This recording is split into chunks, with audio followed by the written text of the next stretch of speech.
So today, before I completely give up on recording with Echo and start getting him used to everything else before I reintroduce him to the tripod, I was going to do one last video with Echo here, kind of trying to touch base on my training techniques, give reference to the videos that I would recommend the most for certain things, and do a basic behavioral video and the big picture of what I looked for while I was working with Blue and what process and steps got me to the point I'm with him. I'm going to talk a little bit about why I use glove training and the leather gloves specifically, and talk a little bit about the beginning stages with a young one as opposed to an adult, because I've gotten a lot of those questions. So as you see, this is part of my weeks 1 and 2 training.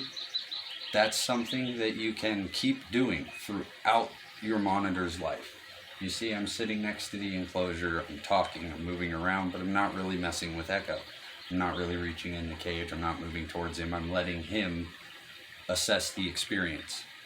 Now, I don't know if you can really tell on the camera with its focus, because when it focuses on me, the cage gets kind of blurry. But back here, behind that rock, is Echo's tail. And straight ahead of me is his head. Here he's going to come up. There we go. There's Echo. He's not hiding. He's not trying to get away from me. He's not afraid of me. He's nervous of the tripod and the light. I'm having a big issue with that with him that I haven't had with Blue.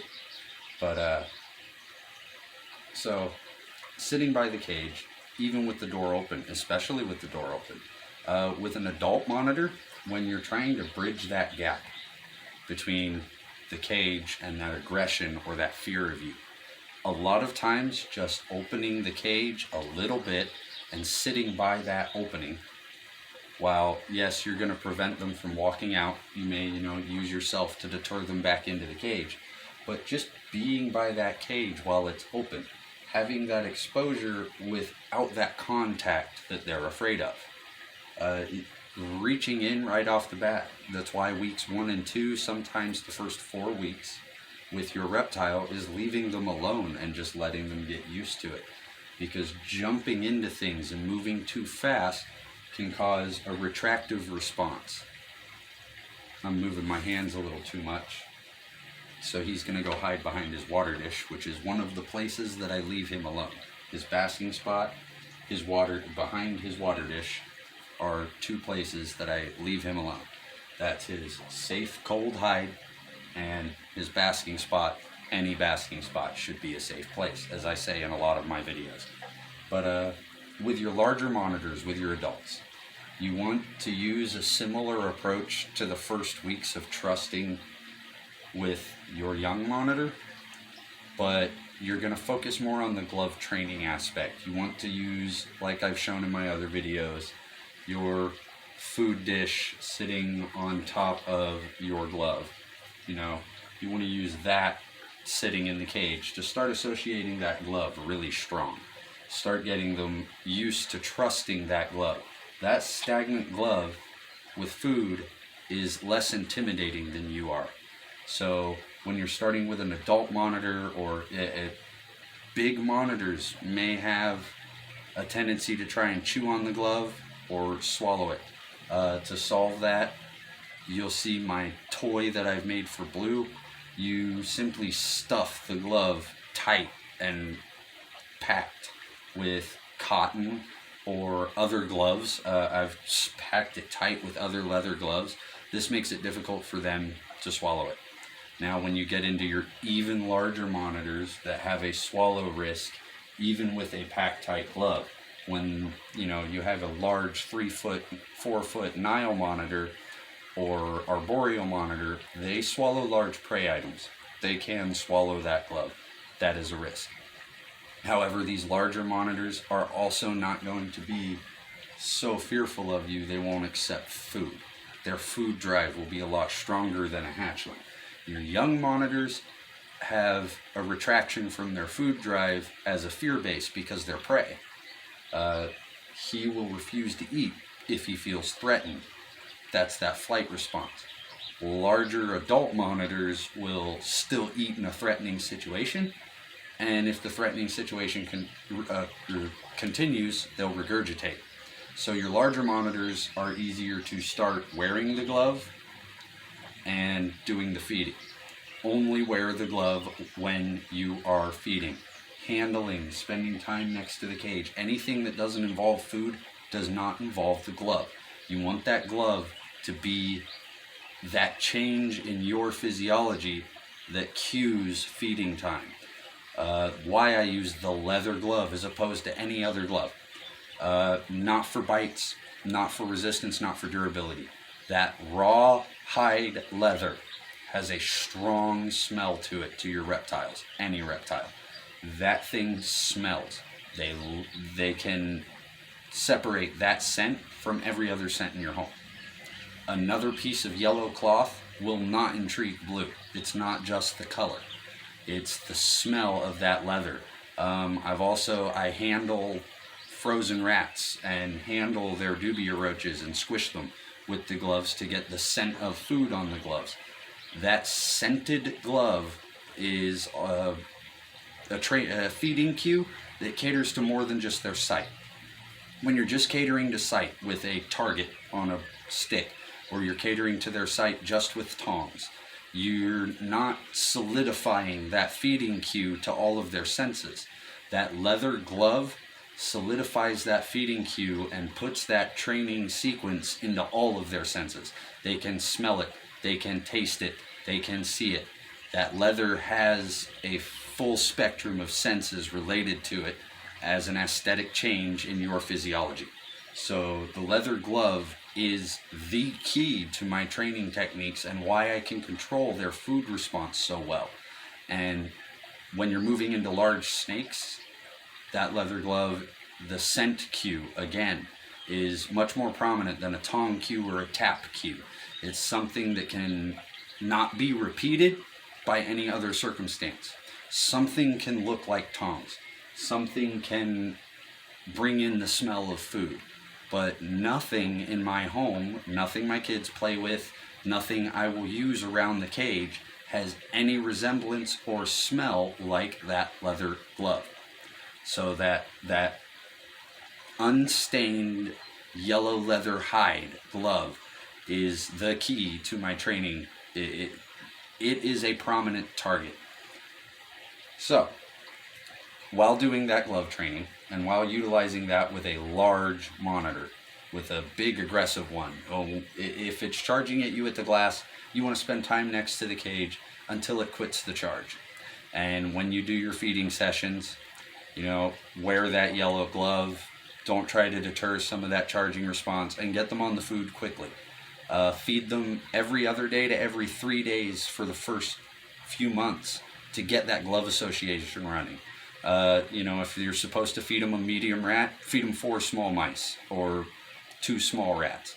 Do a smaller food source that you can offer more times to prolong the positive experience, and do it more often so you have that positive experience more often than the negative experience that an adult will already associate captive life with.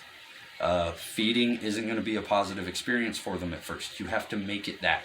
That is the only positive experience they've ever had, so it's become mundane to them when they get older.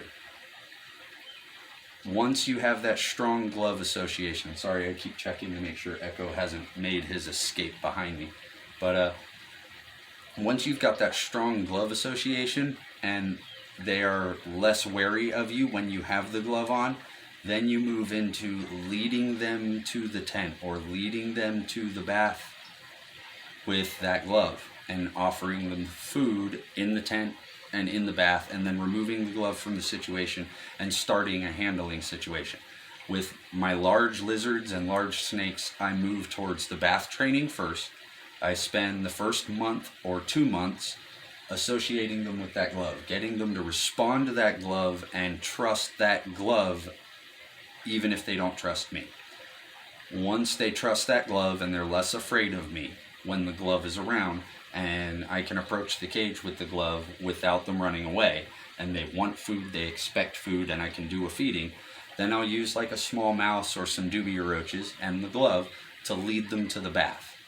You give them a couple treats. Once you get them to the bath, maybe a couple to convince them to keep following you. And then once you get them into the bath, you get rid of the glove and the food, and you create a handling experience. They'll calm down in the water, so it's more easily done with a bath. And then you do, like I've demonstrated with Echo in the trust training in the bath, a deep dechlorinated bath where they can rest on your arms. Even with large monitors, this works. Try to keep your face away. Stretch your arms out as far as possible in the first few times, because that will help them be less fearful of you. Contact with the face and eyes is when a predator has won. So keep that face away as much as possible when you're starting. And then work your way towards the bath being something you don't have to lead them to. Once you can get them out of the cage and into the bath, and then they calm down in the bath and you can handle them for a little while after the bath without the water, then you move forward into tent training. And in the tent training, you get them to the tent, offer them a treat maybe to make it a positive experience getting into the tent, and then you just sit in the tent with them. Let them investigate. Keep the glove out of sight so it's not a food reaction, but let them investigate the situation in the tent. Let them get used to your presence in the tent without you being threatening, without you having to chase them, without you having to pick them up and hold them or keep them out of something. They get to explore the tent at their leisure, and you don't have to interfere with whatever they're doing. So they can become accustomed to your presence without your imminent interference in what they want. So there's my basic trust building with adult monitors. The same techniques, just a slightly different approach, because they're not as impressionable as hatchlings. Hatchlings are better built. Young monitors like Echo are better equipped to burn off the lactic acids that their muscles build up during stress, because they're prey. They have to run frequently. Their life is more stressful for the first year. So for the first year of a reptile's life, they are better equipped to handle stress and more adaptable to stressors, which is why I use such a hands-on, fast-paced training routine with young ones. With adults, like Blue at 2 years old, they don't burn off that lactic acid as fast. It can be unhealthy for them. That's why there are so many breeders and trainers and exotic keepers out there that say no stress lifestyle, don't mess with them. That's because when they're older, stress can be dangerous. But if you work through this while they're young, when they're older like Blue, life isn't stressful, handling isn't stressful. Blue has no stress in life. He is completely relaxed and calm at all times, unless I have to take him somewhere, like to the vet or to get a cleaning or anything like that. Unless I'm changing his experience and taking him out of the house, nothing in my house, even the kids on their loudest day, stresses him out, because he's been properly acclimated to it during the period of his development when he could adapt to it. So getting that stress out of the way and turning it positive when they're young is the best approach to owning a reptile. If you leave them alone and do the no approach, no stress approach, you're causing stress. They are afraid in that cage. Every time you touch it for cleaning, every time you touch it for feeding, they are getting stress. Everything is stress with a no contact in the cage animal. That is why one of the reasons I created this training technique is I watched a stressed out 12-year-old Nile monitor die blind because it had a no contact lifestyle. That animal was severely unhappy, especially compared to Blue. Blue gets regular enrichment. Blue gets regular time out of the cage. Blue gets regular feedings and exercise, and is happy in his crate or cage. Nothing in this house stresses him, and when the glass is closed on his cage, he is afraid of nothing in the room.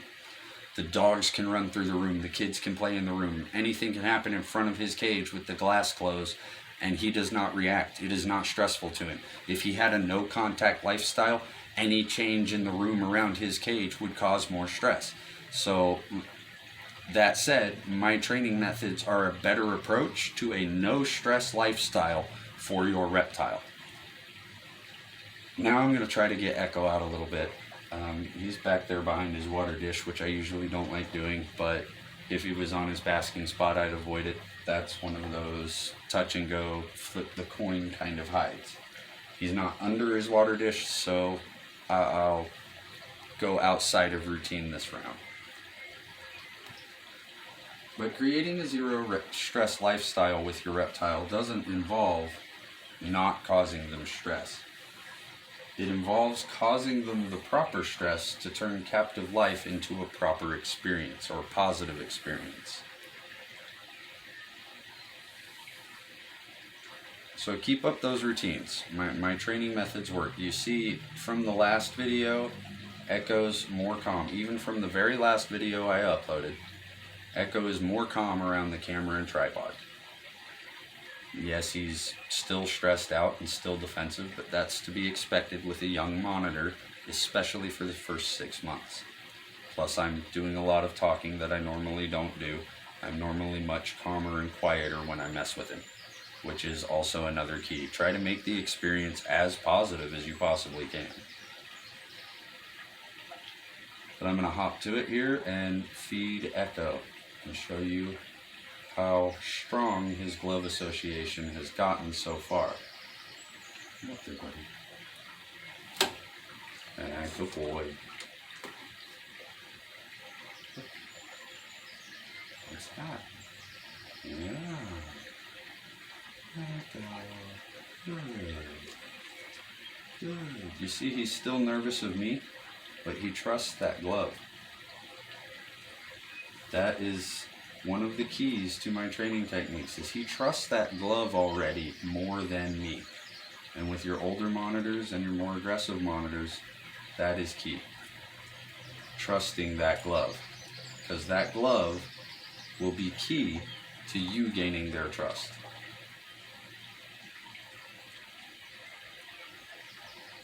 See, I can talk and be noisy now, and he's not going to worry about it. Because the glove is there. This is a food time. Oh, he's going to lose that one, I think. Got it, buddy?